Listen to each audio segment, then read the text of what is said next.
Graça e paz, meus irmãos. Que todos vocês que aí se encontram, nos ouvindo nessa hora, possam, por Deus, ser abençoados. Mais uma quarta-feira de estudo da palavra aqui na nossa igreja e juntos, embora distantes, pertinhos. É a bênção da tecnologia, né, meu irmão? Vamos orar ao nosso Deus. Hoje nós não vamos ter um momento assim de cântico, não. Hoje nós vamos fazer um pouquinho diferente. Eu vou procurar passar aqui algumas passagens bíblicas para você dentro dos capítulos que vamos estudar de Isaías, na sequência do texto que a gente vem já observando.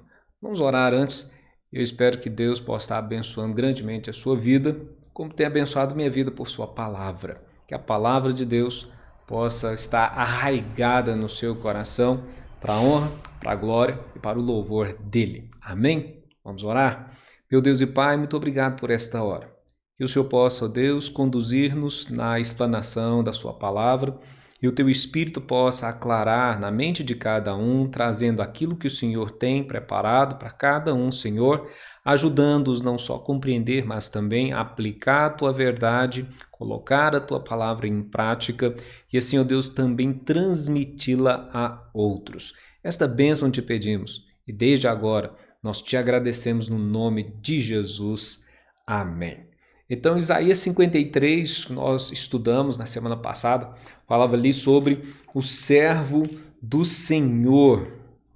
E a gente viu a questão desta entrega que ele opera ali, é uma das últimas partes dentro do livro de Isaías, que a gente chama dos blocos ali da mensagem do servo do Senhor. Você vai perceber agora, a partir do capítulo 54, uma coisa bem interessante. Você vai perceber a expressão agora não mais voltada simplesmente para o servo do Senhor, apontando a pessoa de Jesus Cristo simplesmente, mas você vai perceber o resultado da oferta do servo, o fruto desse servo, porque você vai perceber junto comigo aqui na leitura que a gente vai estar fazendo ao longo desses capítulos que virão, que agora essa expressão é mais utilizada no plural, dando a ideia daqueles redimidos do Senhor, os servos, no plural, tá vendo? Do Senhor, ou seja, eu, você, cada um daqueles que creem no Senhor, a sua igreja. Então é muito interessante a gente perceber isso ao curso dessa leitura, que a partir agora do capítulo 54 a gente consegue ver isso com nitidez. Eu quero então convidar você a fazer essa leitura comigo aí. Vamos primeiramente estar lendo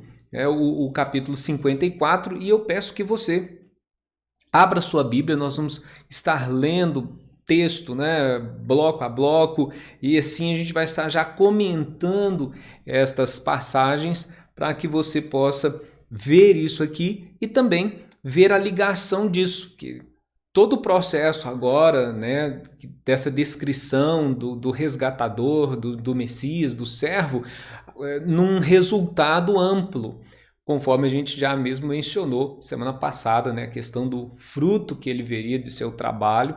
Então isso implica no resgate, na aplicação da redenção na vida daqueles que, pela fé, confessam o Senhor Jesus, recebendo assim esta graça de Deus. Então, vamos lendo aqui esse trecho, Isaías 54. Abre aí a sua Bíblia e diz lá: canta alegremente, ó estéril, olha aí, que não deste à luz, exulta com alegre canto e exclama, tu que não tiveste dores de parto, porque mais são os filhos da mulher solitária do que os filhos da casada, diz o Senhor.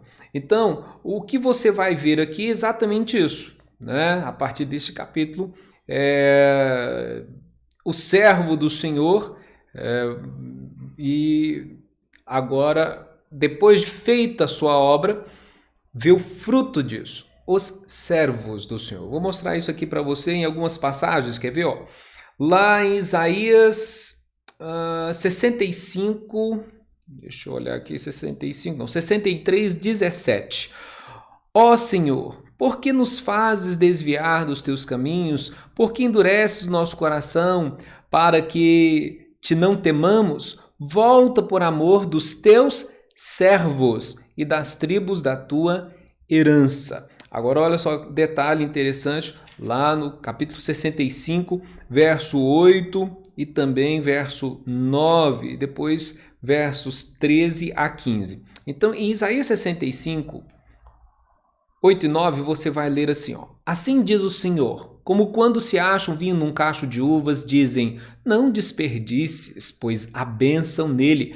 Assim farei por amor de meus servos, e não os destruirei a todos. Farei sair de Jacó descendência e de Judá um herdeiro que possua os meus montes, e os meus eleitos herdarão a terra, de novo, e os meus servos habitarão dela. Percebe aqui o resultado da operação do sacrifício vicário do servo do Senhor?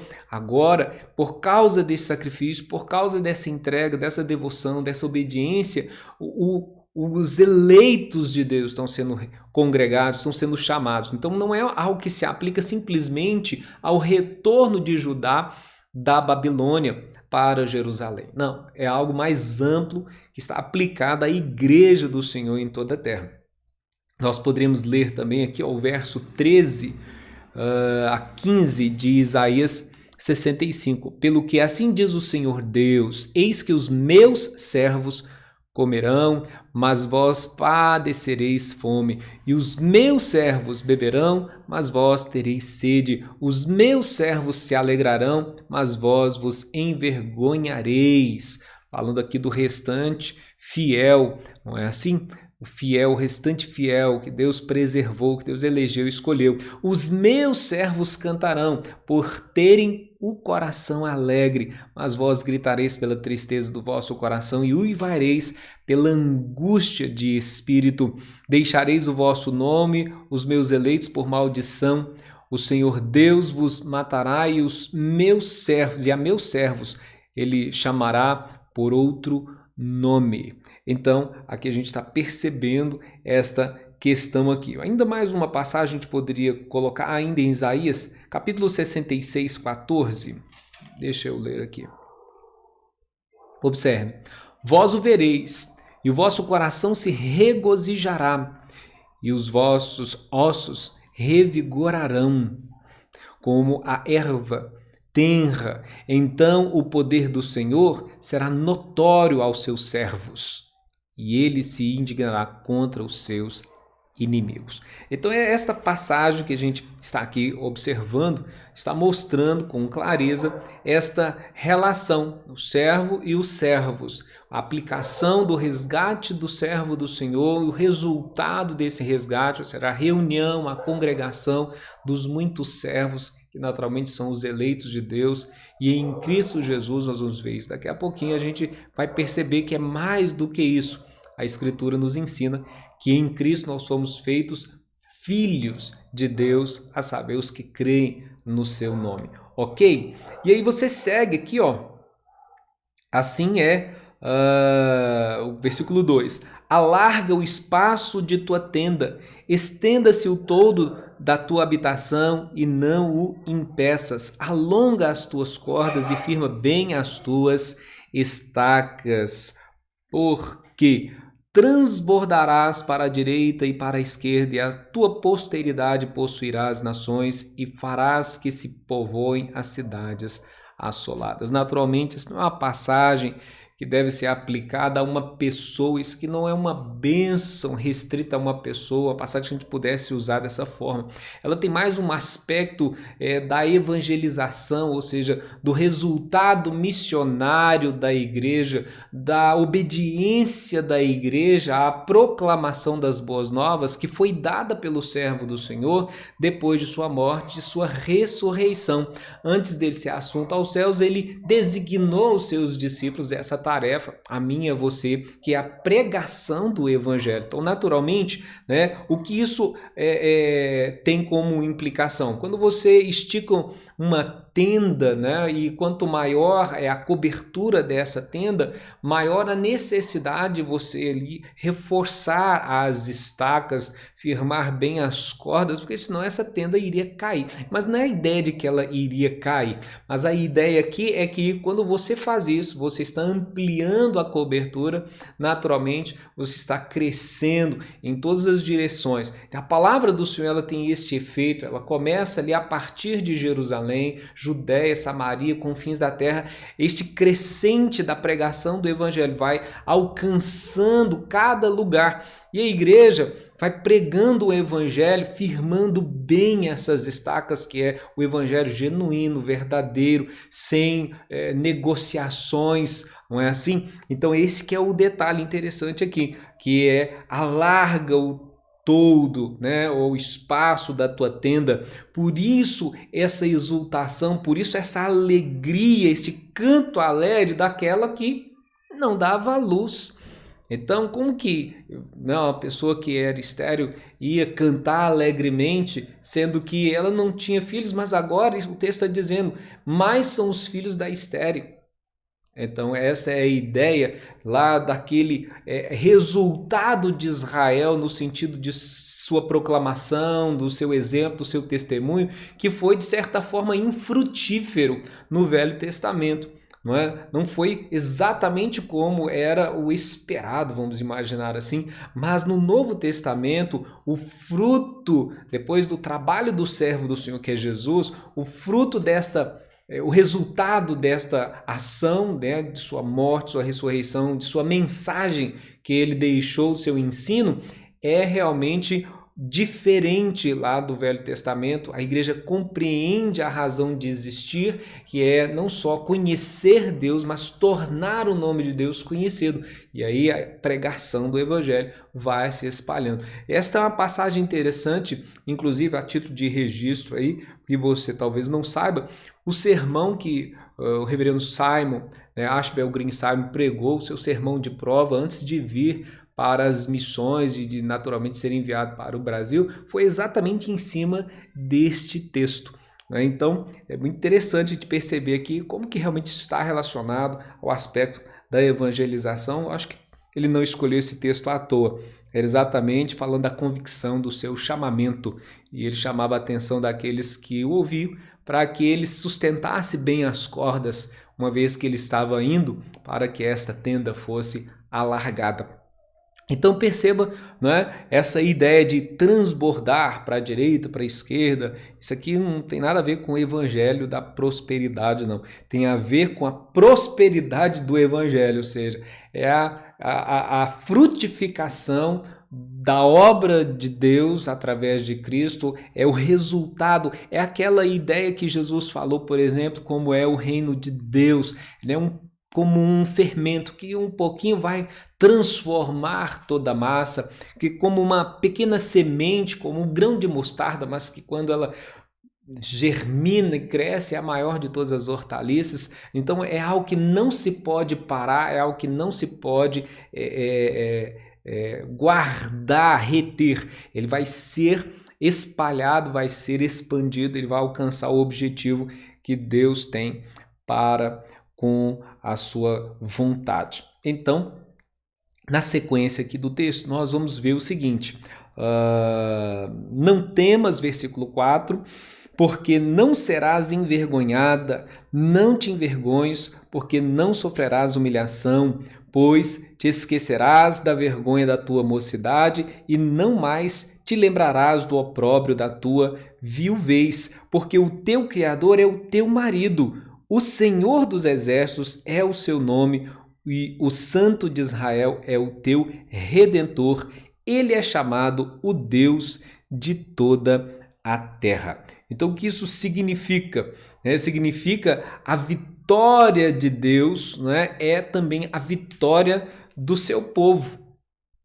Por isso, Jesus usa até essa expressão para a gente não temer, porque ele venceu o mundo, ele venceu todas as coisas, venceu o diabo, venceu todos os inimigos. Então nós temos plena confiança nele, que temos um Deus vitorioso. E ele concede desta vitória, desta bênção, dessa conquista que ele fez, operou para a glória do Pai e para o nosso resgate, ele confia a nós também, ele reparte conosco esse deleite, essa alegria desta vitória. Então a ideia aqui é bem interessante porque o texto vai trazer uma palavra aqui, que Deus é o marido. Olha, o que significa? Israel muitas vezes recebe o nome de esposa de Deus. Né? Você tem isso lá em Jeremias.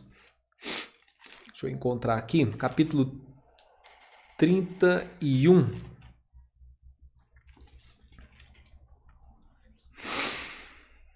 Jeremias 31, 32. Por causa de tua maldade que fizeram os filhos de Israel e os filhos de Judá, para me provocarem a ira eles e seus reis, e seus príncipes, os seus sacerdotes, os seus profetas, como também os homens de Judá e os moradores de Jerusalém. Está falando a resposta de Deus ao profeta, porque Deus estava irado com o seu povo. Então era por causa da infidelidade de Israel. Então é por isso que aqui aparece essa característica, essa palavra de marido. Mais uma vez, né? Deus como marido. O que é isso? Israel como esposa. A gente vê mais claramente isso também em outras passagens, como Oséias.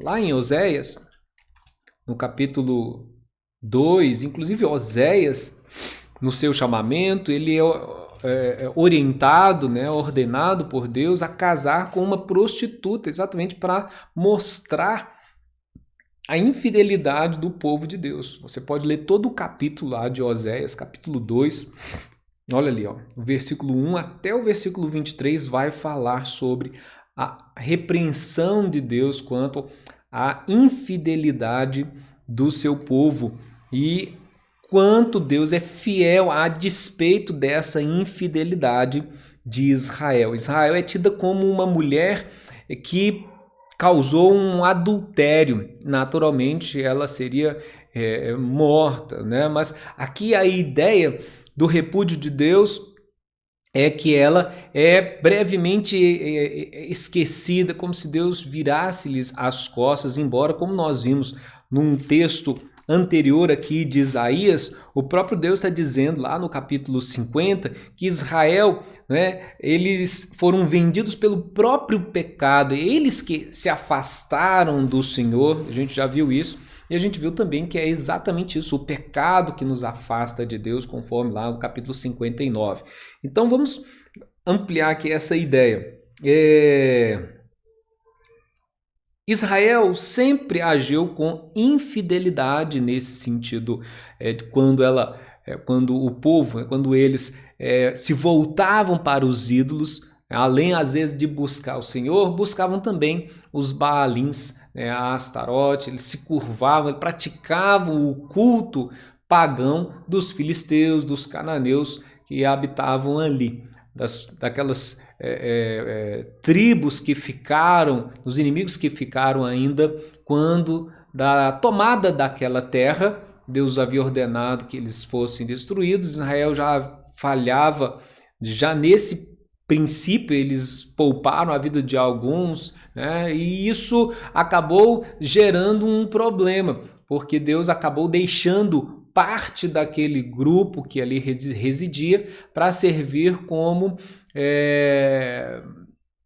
uma prova para Israel. Israel está ali inserido no meio daquele povo, mas era necessário eles permanecerem fiéis a Deus, adorarem apenas o Senhor, no entanto, eles se curvaram ante os Baalins. Então essa é a ideia da infidelidade registrada aqui nessa passagem. Todavia, a gente percebe a menção da misericórdia divina que estende, né, seu amor para com Israel, atraindo ou trazendo-lhe de volta, oferecendo perdão e restauração. É o que você vai perceber aqui no capítulo 54, tanto a partir do verso 5 até o verso 10, Deus como que trazendo de volta ou cobrindo esta pecaminosidade, esta separação, esse afastamento de Israel, esse deslize, esse pecado, perdoando esse pecado. Naturalmente não era sem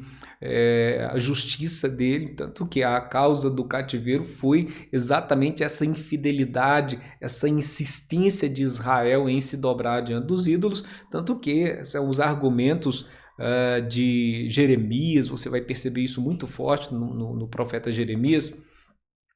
É uma palavra bem dura de Deus dizendo, e em Isaías ele também falou isso, dizendo para o povo dele, vocês não se curvaram diante dessas coisas aí que não são deuses, que agora essas coisas possam livrar vocês. Então, estão clamando por mim, a mim para serem livres? Não, clame a pedra, clame a madeira, clame ao ouro, à prata, aos ídolos, que eles livrem vocês. Então, naturalmente, essa é uma ironia que Deus está ali fazendo, porque Ele está dizendo para o povo que eles acreditaram em nulidades, acreditaram em vaidades, em mentira, em coisa que não tinha nenhum valor, em coisas que não eram Deus. Então, vamos dar uma lida aqui também neste bloco, porque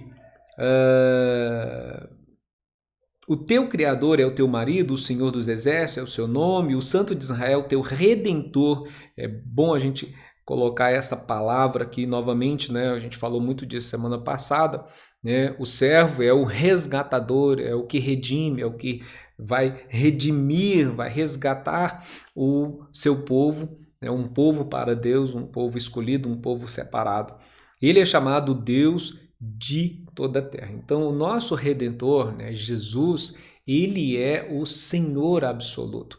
É por isso que a Escritura vai dizer que sem ele nada do que foi feito se fez, tudo é por ele, para ele, por meio dele, para a glória dele. Porque o Senhor te chamou como mulher desamparada de espírito abatido, como a mulher da mocidade que fora repudiada, diz o teu Deus. Percebe aqui essa relação do repúdio, a ideia de um divórcio aqui, de um repúdio. Por breve momento te deixei.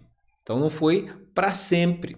Por breve momento, é o tempo aqui do juízo que estava para vir, que Deus já estava dizendo que viria e veio de fato. Então, mas Deus não se esquece do seu povo. Ele já prometeu um remanescente que haveria de ser resgatado, por isso está dizendo, canta, ó estéril, porque você vai ser redimido, vai haver muitos filhos. Pois bem, esta é a relação aqui da passagem.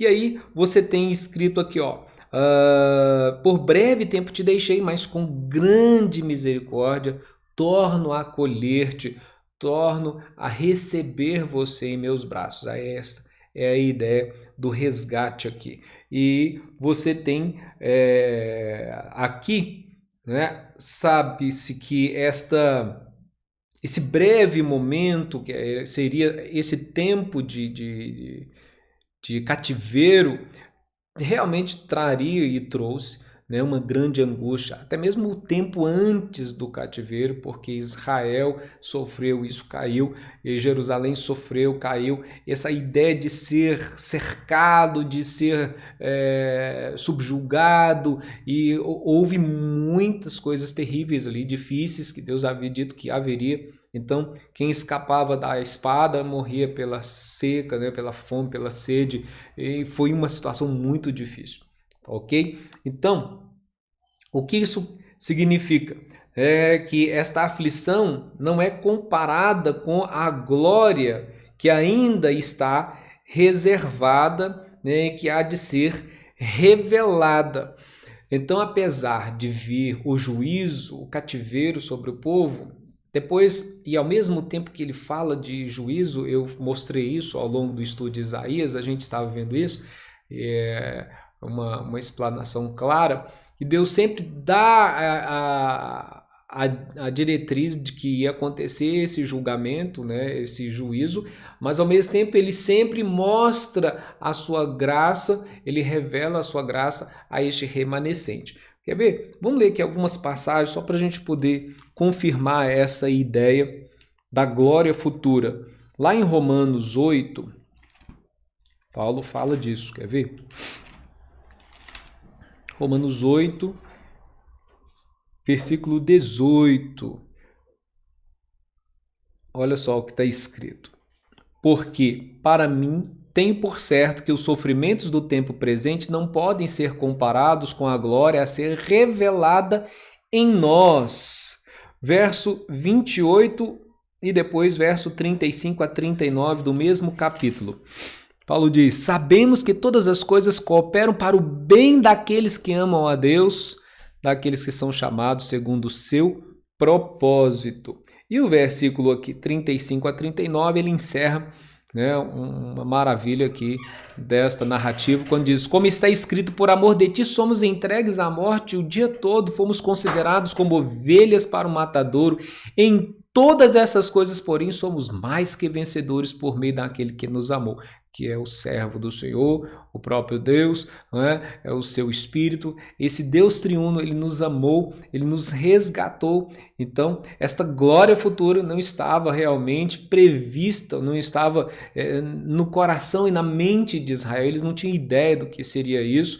E nós também nem tínhamos ideia do que seria isso, como também não temos ideia, a gente não consegue imaginar o que Deus tem preparado para aqueles que o amam. Porque estou bem certo, como disse Paulo aqui no versículo 38 e 39, de que nem a morte nem a vida, nem as coisas do presente, nem os anjos, nem os principados, nem as coisas do presente, nem do porvir, nem poderes, nem a altura, nem a profundidade, nem qualquer outra criatura poderá separar-nos do amor de Deus que está em Cristo Jesus, o nosso Senhor. Percebeu aqui?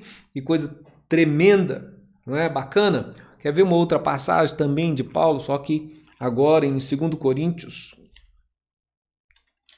capítulo 4, verso 17, ó. Porque a nossa leve e momentânea tribulação produz para nós eterno peso de glória, acima de toda comparação. Então nós não precisamos atentar para aquilo que nós estamos vendo, porque esta bênção de vida que já nós desfrutamos não pode ser comparada com o que Deus já está preparando para aqueles que o amam. É por isso que também a Escritura vai dizer: nem olhos viram, nem ouvidos ouviram, nem jamais penetrou em coração humano que Deus tem preparado para aqueles que o amam. Vamos dar aqui mais uma caminhada. Na sequência, verso 8: num ímpeto de indignação, escondi de ti minha face por um momento, mas com minha misericórdia eterna me compadeço de ti, diz o Senhor, o teu Redentor. Olha aí, maravilha, de novo. Porque isto é para mim como as águas de Noé, pois jurei nas águas de Noé, não mais inundariam a terra, e assim jurei, não mais miraria contra ti, nem te repreenderia. Essa é uma passagem interessante porque faz menção da aliança de Deus com Noé, quando Deus, depois de ter destruído a terra por causa da impiedade, da maldade do homem, ele faz essa promessa a Noé que não destruiria mais a terra daquela forma com águas de dilúvio. E aqui é retomada essa ideia para dizer que Deus não iria irar-se com o seu povo nesse sentido ao ponto de destruí-lo, porque ele iria cumprir a sua promessa, promessas feitas a Abraão, promessas feitas a Moisés, promessas feitas a Davi, a questão da linhagem, do descendente que assentaria no trono dele, um trono eterno, um rei eterno, e todos os aspectos que estão envolvidos dentro do aspecto profético, principalmente nas visões de Daniel, dos reinos que viriam, subjugariam Jerusalém e naturalmente depois seriam subjugados, aqueles 4 reinos, né? Babilônia, Assírio, Macedônico, Romano, quando da vinda do Messias, ou seja, aquele reino, aquela rocha que vem, destrói aquele reino todo, ou seja, e ele vai reinar para sempre. Ele é o nosso Rei eterno, o nosso Redentor amado. Bom, então ele está dizendo aqui que não mais destruiria, né, a terra nesse sentido, então ele não iria também repreender Israel dessa forma, ele não traria um juízo dessa forma, dessa sorte, ao ponto de não mais dar sequência à sua palavra, embora Deus pudesse muito bem até ter preservado uma única pessoa da família de Davi e dela ter feito outra grande nação, mesmo lá no cativeiro. Ele falou disso, por exemplo, para Moisés, quando ele falou para Moisés: afasta, Moisés, eu vou fazer de você um povo, vou destruir esse aí. E Moisés intercede e diz: não, Senhor, lembra da tua promessa, né, que fizeste aos nossos pais. Então esse é um detalhe bem interessante aqui nessa passagem. O verso 10 vai dizer: porque os montes se retirarão e os outeiros serão removidos, mas a minha misericórdia não se apartará de ti e a aliança da minha paz não será removida, diz o Senhor, que se compadece de ti. Tu, ó tu aflita, arrojada com a tormenta e desolada, eis que eu assentarei as tuas pedras com argamassa colorida e te fundarei com safiras. Farei os teus baluartes de rubis, as tuas portas de carbúnculos e toda a tua muralha de pedras preciosas. Sabe o que quer dizer que essa ideia está falando exatamente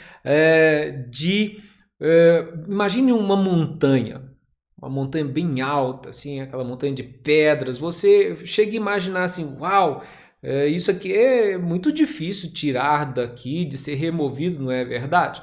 Mas a gente percebe que hoje em dia, com a tecnologia, os homens conseguem remover montanhas como essas, né? Então consegue se aplanar montanhas, né, rochedos. Mas o que Deus está dizendo que ainda que essas montanhas, né, sejam removidas, sejam retiradas, há algo que não será mexido, há algo que não mudará. É a palavra dele em relação à sua promessa, à sua misericórdia, que foi demonstrada, né, quando ele, cumprindo o seu juízo, né, e a justiça dele sendo satisfeita pelo sacrifício do servo dele, que era Jesus.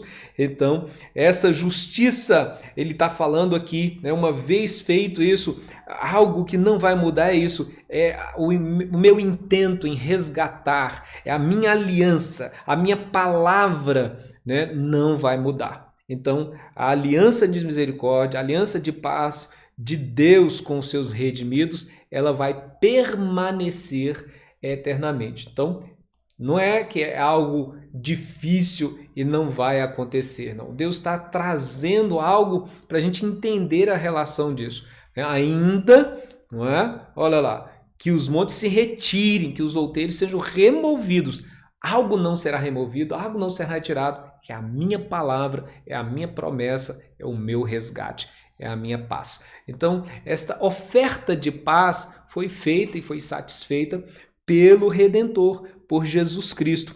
E isso é tão interessante que no verso 13 diz: todos os teus filhos serão ensinados do Senhor e será grande a paz de teus filhos. Essa é uma ideia bem legal aqui. Por quê? Porque é pela unção do Espírito Santo, lá você percebe isso lá em 1 de João 2,27, olha só. Primeira epístola de João,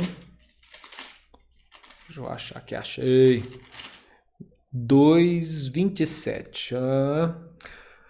Quanto a vós outros, a unção que dele recebestes permanece em vós. Que unção é essa? Não tendes necessidade que alguém vos ensine, mas com a sua unção vos ensina, como a sua unção vos ensina, que é essa unção? É o Espírito. Olha lá, a respeito das coisas, de todas as coisas, e é verdadeira e não é falsa, permanecei nele, como também ela vos ensinou. Que é ela aqui? Esta unção. Por quê? Porque é a obra do Espírito Santo. Você percebe isso lá também no Evangelho de João.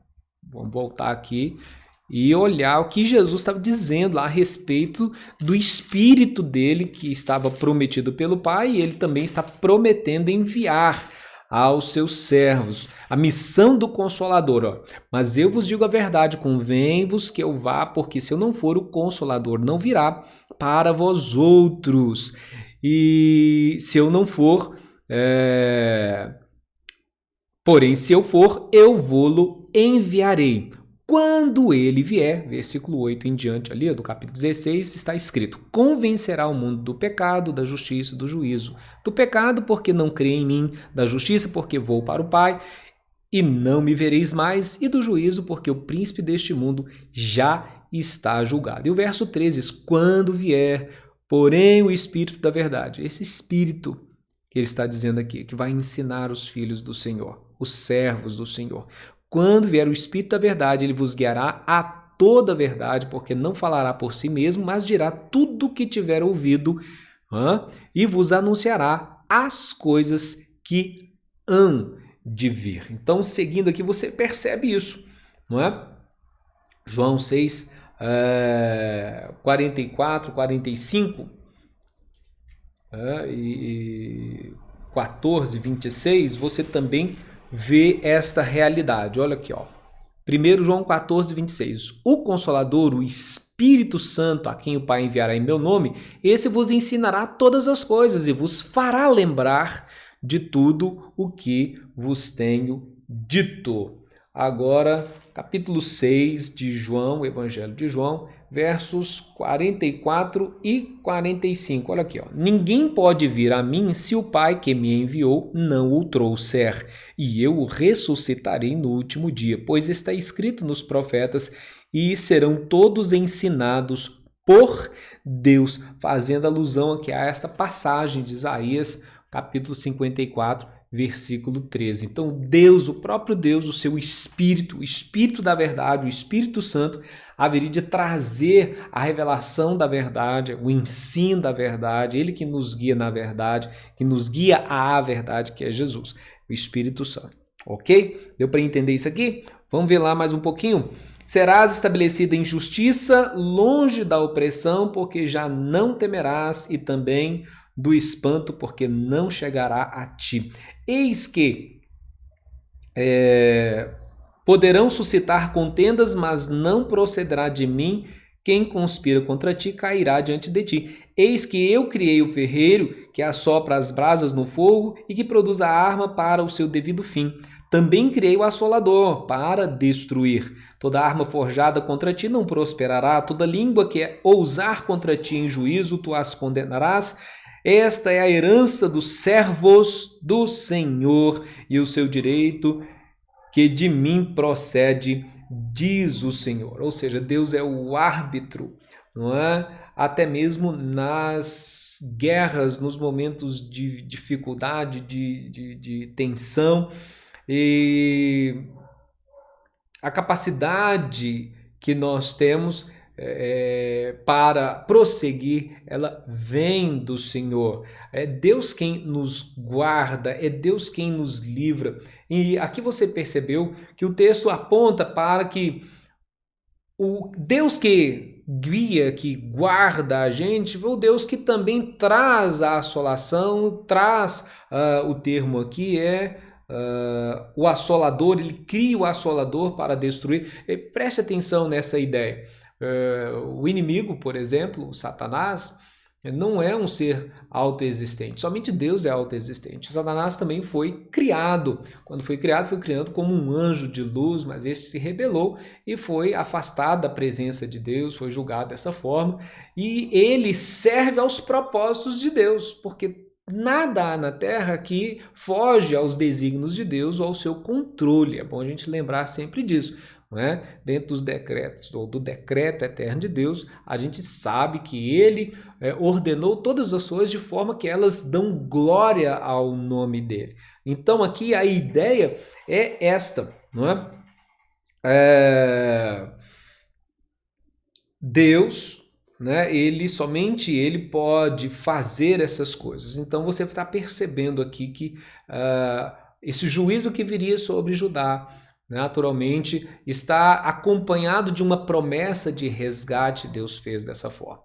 Então, aquele juízo que pesava contra nós e todas as coisas que sucedem, elas estão naturalmente dentro de uma ordem, dentro de uma proteção da sabedoria de Deus, da força do poder de Deus, do propósito de Deus no estabelecimento de sua igreja, no cuidar de sua igreja, ao qual ele é o supremo pastor, ele que cuida, ele por seu espírito que ensina, que guia e naturalmente quem protege, quem chama, quem traz cada ovelha ao seu aprisco e naturalmente tudo que for necessário Deus fará para manter o seu povo debaixo de sua poderosa mão e nada, nem mesmo o inimigo, pode pode afrontar, pode roubar, né, esta ovelha, vamos dizer assim, né, das mãos do Senhor. Por isso que Jesus falou assim que aquele que o Pai dá a ele jamais iria perder, nada pode tirar da mão dele, ok?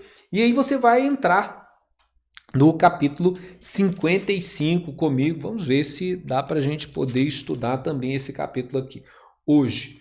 Vamos dar uma acelerada aqui, porque eles têm uma relação muito boa. Vale a pena a gente estudar junto esse bloco aqui.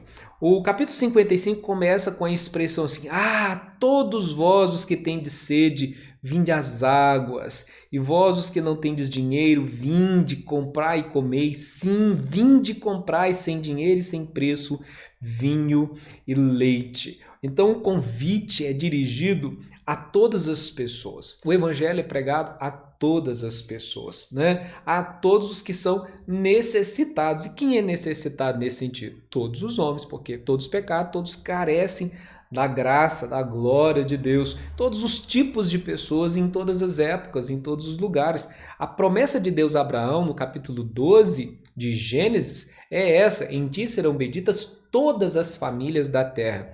Né? Então, de todos os povos, de todas as línguas, tribos, raças, nações, Deus vai tirar o seu eleito, o seu escolhido, e estes ouvirão esta chamada, né? Esse suspirar aqui, ó. Né? Agora vem a chamada. Todos vós estão ouvindo o evangelho? Então venha, corra. E a ideia é muito interessante, porque aqui o profeta ele tem essa ideia, né, de um povo que correria para o mercado se ouvisse essa notícia: comida de graça. Quem não quer de graça? Até alguns vão dizer injeção na testa. Eu acho que ninguém quer injeção na testa, mas tem gente que chega a dizer isso. De graça, até injeção na testa, até ônibus errado, né? Eu não sei se eu ia querer isso não, sabe? Chegar a um lugar que eu não queria chegar, sentir dor à toa. Bom, a ideia é bem essa não, mas a ideia aqui é o seguinte: quando o convite da graça é feito, aqueles que ouvem essa chamada, eles virão, ainda que eles não tenham nenhuma moeda de troca, ainda que eles não tenham nada para ofertar, ainda que eles não tenham nada, eles irão ser fartos, eles irão ser satisfeitos, eles vão receber sem pagar. Esta é a graça, este é o evangelho. Quando nós corremos como quem está com fome, como quem está sedento, com sede, e a gente chega naquele lugar porque a gente vai receber gratuitamente. A gente sabe que não tem como pagar. A gente não tem nada para ofertar. Nada. Sabe o que é nada? Nada.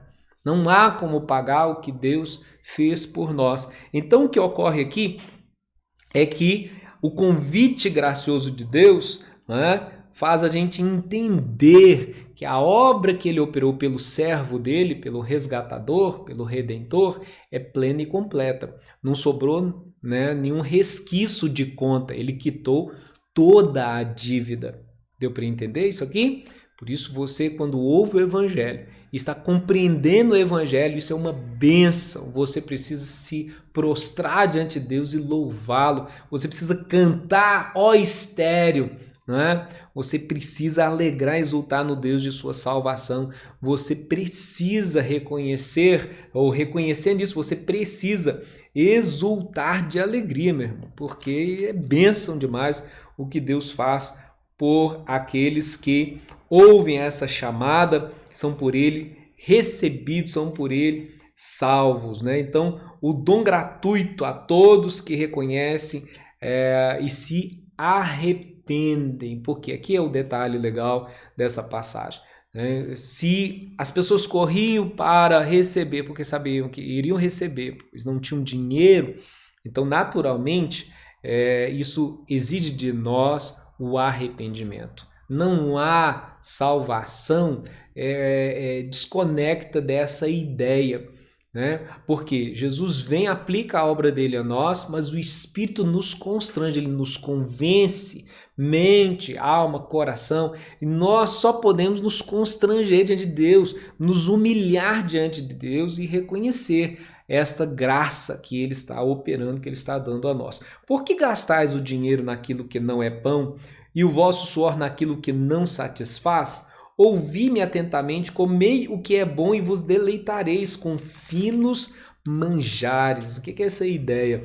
Os finos manjares, é essa ideia que eu disse, de um povo que sabe, que vai à feira, vai receber mercadoria sem pagar. Então mostra que a comida que Deus tem preparado não é arroz e feijão aqui, não é bife, batata, né, gente? É uma comida espiritual, ela vem de Deus, essa graça ou essa comida gratuita, não é? É em tudo superior e ela só está disponível para aqueles que desfrutam, desta obra pela fé em Cristo Jesus. Esses finos manjares aqui, a expressão de ouvir, comei o que é bom e vos deleitareis com finos manjares. Então, somente aqueles que recebem os bens dessa graça por Deus, aqueles que pela fé aceitam esta graça, recebem essa graça verdadeira e sinceramente, eles se fartam dos finos manjares da palavra de Deus. Lembra Deus dizendo lá para Moisés, porque ele conduziu o povo daquela forma pelo deserto, para eles entenderem que não só de pão viverá o homem, mas de toda palavra que procede da boca do Senhor. Então é do Senhor que procede o verdadeiro alimento para a nossa vida, ok? Versículo 3, inclinai os ouvidos e vinde a mim, ouvi e a vossa alma viverá, porque convosco farei uma aliança perpétua que consiste nas fiéis misericórdias prometidas a Davi. Então aqui está o resumo, a soma das promessas dessa graça em que Deus realiza pelo seu Messias, o seu próprio filho, como ele prometeu a Davi, um trono, um descendente da sua linhagem vai assentar eternamente no trono de Israel, essa ideia, ok? E isso ele distribui a seus fiéis. Atos 13:34, a Escritura faz lembrança, faz menção a esta realidade aqui, as promessas feitas a Davi. Atos 13, versículo 34. E que Deus o ressuscitou dentre os mortos para que jamais voltasse à corrupção. Dessa maneira o disse, e cumprirei a vosso favor as santas e fiéis promessas feitas a Davi. Então perceba claramente essa ligação com o servo do Senhor, ele que ofertou a sua vida, agora ele é ressurreto dos mortos, então ele vence a morte não pôde detê-lo, seu corpo não viu corrupção, Deus o traz novamente à vida, restaurado, um novo corpo, mas um corpo físico. Então o Senhor Jesus, o Deus Filho, ele está presente no céu, como um Deus homem, um Deus que é 100% Deus e 100% homem, um novo corpo. Assim como vai acontecer com a gente. Nós também vamos ser um dia restaurados. Esse corpo não pode herdar a incorruptibilidade, porque ele está corrompido. Então, a gente vai ser retirado isso de nós, o pecado, plenamente. Nós vamos ser transformados, os vivos, e os que ressuscitarem, ressuscitarão num novo corpo, um corpo que vai naturalmente herdar este presente, essas coisas que Deus está preparando para aqueles que o amam na eternidade com Ele. Bom, seguindo aí, eis que eu o dei por testemunho, deu a quem? Deu a Jesus, aos povos, como príncipe e governador dos povos. Então o Messias, o Filho de Deus, foi dado para resgate. Lá em João 3,16 você vê isso, porque Deus amou o mundo de tal maneira que deu o seu Filho unigênito, para que todo aquele que nele crê não pereça ou não morra, mas tenha a vida eterna. Eis que chamarás a uma nação que não conheces e a uma nação que nunca te conheceu correrá para junto de ti por amor do Senhor teu Deus. e do Santo de Israel, porque este te glorificou. Então, aqui a gente vê isso aqui. Buscai o Senhor enquanto se pode achar. Invocai-o enquanto está perto. O pão da vida é ofertado a nós, né? Isto é oferecido através da mensagem que é pregada, que é o Evangelho, todos os homens. A Bíblia diz isso, o Evangelho será pregado por todos os povos, toda a terra, né? Até os confins da terra. Se a gente ouve essa palavra, né, a gente é por ela resgatado, o que vai acontecer? Então, essa palavra está trazendo sobre nós o seu resultado, que é a redenção. A aplicação é essa redenção, é o perdão dos pecados, é o lavar, é o regenerar de nossa vida, é a restauração da imagem de Deus, nosso ser, é a habitação do Espírito Santo em nós. Então isso tudo está acontecendo, mas só ocorre quando a gente ouve a mensagem.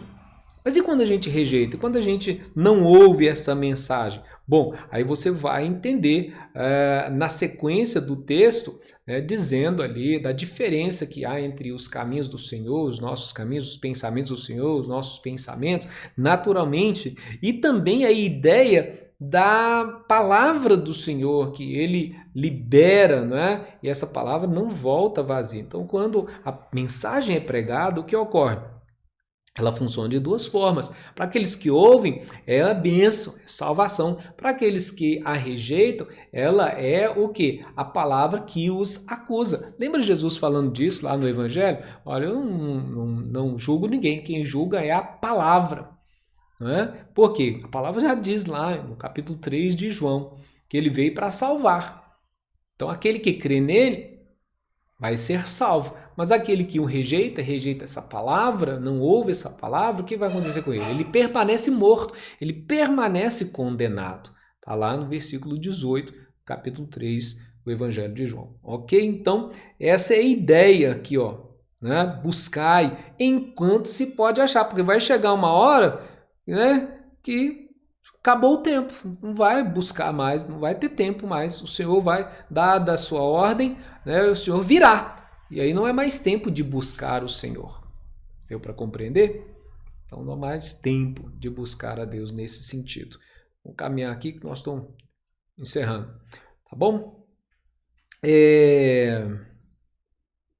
Versículo 7. Deixe o perverso seu caminho, o iníquo os seus pensamentos. Converta-se ao Senhor, que se compadecerá dele. E volte para o Senhor nosso Deus, porque é rico em perdoar. Olha aí, tá vendo a promessa de resgate? Mas é para quem?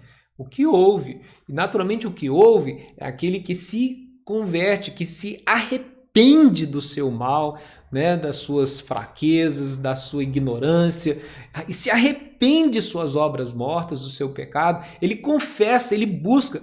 Na mensagem do Novo Testamento, isso é notório. Não havia pregação sem esta convocação às pessoas, aos ouvintes. Arrependam-se. Creiam, arrependam-se. E você hoje? Quando ouve essa mensagem, você vai ficar aí sentado?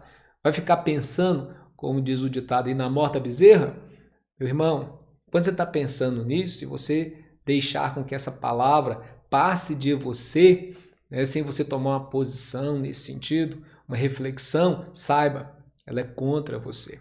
Mas quando nós recebemos a palavra por causa da graça de Deus que atua em nós e faz a gente ouvir, faz a gente entender, ela naturalmente requer de nós essa atitude de arrependimento. Uma mudança de atitude, uma mudança de comportamento, é a metanoia que vai ocorrer, né? Então, a partir desta decisão, né, de compreender aí esta graça e receber esta graça, essa decisão desse arrependimento, aí nós vamos mudar, porque a gente não vai mais procurar viver aquelas coisas que a gente vivia, mas vamos procurar viver conforme a palavra do Senhor. E aí, a expressão é essa: deixe o perverso o seu caminho. Então a gente precisa abandonar as coisas, todo o pecado que nos afasta de Deus, né, e procurar viver uma vida que agrade a Deus. Naturalmente, não estou dizendo que você vai viver uma vida sem pecar jamais, não é isso. Eu estou dizendo que você não terá mais prazer no pecado, porque o seu prazer vai ser alegrar o Senhor, o seu Redentor, a Jesus, o seu resgatador. E aí ele fala, né, nos versículos 8 em diante aqui, até o versículo 13, vamos ler aí. Porque os meus pensamentos não são os vossos pensamentos, nem os vossos caminhos, os meus caminhos, diz o Senhor. Há uma diferença, irmão. Por isso, não adianta a gente criar um caminho para nós, achar que a gente vai chegar a Deus. Não. A gente tem que seguir o caminho de Deus. Não é? Porque assim como os céus são mais altos do que a terra, assim são os meus caminhos mais altos que os vossos caminhos, e os meus pensamentos mais altos que os vossos pensamentos. Está vendo aqui a diferença? Somente Deus pode restaurar a nossa vida e pode conduzir a nossa ação.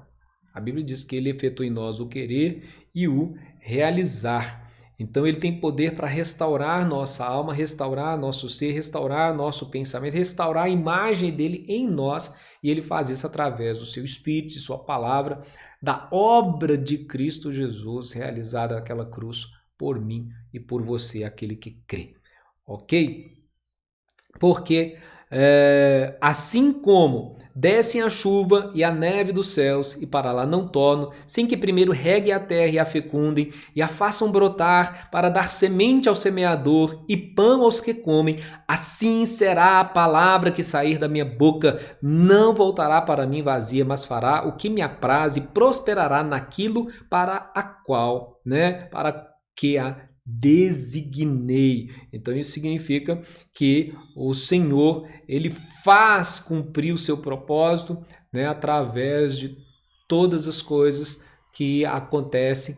Ele não é pego jamais de surpresa nesse sentido, Deus, mas Ele usa e se utiliza de cada situação para a glória do seu nome. E Ele faz com que, na mensagem que é ecoada, essa mensagem, assim como a semente cai e germina nesse sentido, assim como a neve cai e primeiro rega a terra para depois ser evaporada, voltar a ser neve de novo, voltar a ser nuvem, para depois virar chuva. Quer dizer, existe um propósito naquilo que Deus está fazendo. Então a pregação do Evangelho está fazendo isso, ele está regando corações, e ele está fazendo com que venha a bênção da salvação sobre as pessoas, e naturalmente aqueles que rejeitam, não ouvem essa palavra, eles se tornam culpados porque não dão crédito a essa palavra. Além de já estarem condenados, continuam nessa condenação.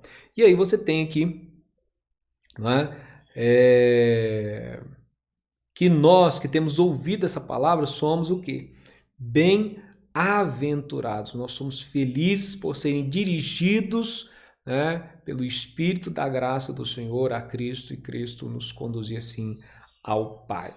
Ok? Isso é feito através da mensagem do Evangelho. E o verso 12 e 13 vai dizer: saireis com alegria, em paz sereis guiados. Onde de novo a expressão aí da paz, Os montes outeiros romperão em cântico diante de vós, e todas as árvores do campo baterão palmas. Em lugar do espinheiro crescerá o cipreste, e em lugar da sarça crescerá a murta, e será isto glória para o Senhor e memorial eterno que jamais será extinto. Então é a igreja aqui na terra, é a alegria, é a bem-aventurança dos céus que constitui esse monumento eterno do amor do nosso Deus. É aquela ideia do fruto, do trabalho do servo do Senhor. Então ele redunda na glória futura de Sião. Sião aqui é a igreja, naturalmente, são os redimidos do Senhor, nesta graça que é dada de forma o quê? Como um dom. Pela graça sois salvos por meio da fé em Cristo Jesus. Isso não vem de vós, é um dom, é um presente, é graça, favor imerecido, graça, dom de Deus, é dado àquele que Ele ama, àquele que Ele chama para si. Oxalá Deus tenha hoje falado aí o seu ouvido, você tenha escutado a sua voz, chamando o seu nome, e chamando para você tomar essa iniciativa, sair desse estado de morto. Vinde é o convite da graça, Vinde é o convite que Deus faz. Ouvi-me e a vossa alma viverá. Que Deus em Cristo abençoe a sua vida com esta bênção de salvação, e que você que já recebeu essa palavra, essa bênção, Continue fazendo essa palavra ecoar àqueles que ainda não conhecem, porque a palavra do Senhor jamais vai voltar vazia. Amém? Deus abençoe a todos, vamos orar. Querido Deus, cumpra o teu propósito com essa palavra. Faz com que ela alcance aquele que o Senhor quer alcançar. Ó Senhor, como o Senhor prometeu, cumpra os teus desígnios através de nossas vidas, não apenas em nós, e que nós possamos realmente como povo sermos, ó Pai, aqueles que, seguindo o exemplo de Jesus, sejamos sujeitos, submissos, obedientes para cumprir o teu propósito nessa terra, levando a mensagem da tua salvação aonde a quem o Senhor assim quiser. É a minha oração que eu lhe faço agora grato, no nome de Jesus. Amém. Deus te abençoe. Até a próxima aula, não sei, culto. Fica difícil, né? A gente às vezes fala uns negócios assim. Uma hora é aula, outra hora é culto. Até a próxima. Estudo bíblico, quarta-feira que vem, com a graça do nosso Deus. Deus abençoe os irmãos e compartilhe sempre essa palavra. Continue incentivando as pessoas, né? Mandando a elas, né, esses links da mensagem. Alguém que você conhece precisa da palavra, mande para ele. Que Deus te abençoe, no nome de Jesus.